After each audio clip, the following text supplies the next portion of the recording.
Mtakatifu, mtakatifu, mtakatifu, Bwana Mungu wa majeshi, wewe uketie katika kiti chako cha enzi. Jehova, tunasema asante kwa ajili ya siku hii. Tuko mahali hapa Bwana katika mahakama hii ya Kisutu. Wewe ni Mungu wa haki na wewe ndiye hakimu wa mwisho. Jehova, nakabidhi kipindi kina muda huu mikononi mwako. Mahakama inapoenda kuanza, Bwana uanze nasi. Ukasimame uliye Mungu mwenye haki. Biblia inasema haki huinua taifa. Hekima yako ikasimame katika mahakama hii.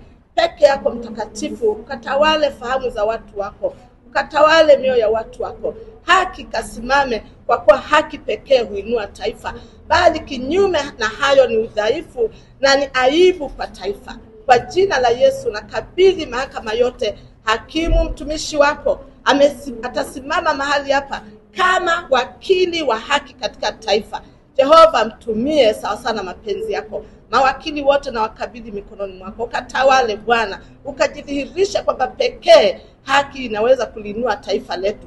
Zaidi ya hapo, hakimu atakapokuwa kinyume, Mungu wa mbinguni, wewe pekee hutarudia. Lakini Bwana, ninajua mtumishi wako anasimamia haki. Haki kasimame, mawakili wakafanye haki, wakiamua kwa haki, sawa sawa na uweza na mamlaka yako, kwa kuwa haki pekee italinua taifa letu. Naenda kinyume na kila roho za kuzimu zinazoweza kupindisha haki, zinazoweza kufanya yasiyofaa. Hazina mamlaka, hazina nafasi katika jina la Yesu. Asante Bwana kwa kuwa utatawala fahamu za watu wako. Hekima yako na maarifa yatoke kwako, na ujuzi unaozidi, ili haki yako ikapate kusimama. Naweka haya yote mikononi mwako katika jina la Baba na la Mwana na la Roho Mtakatifu. Amen.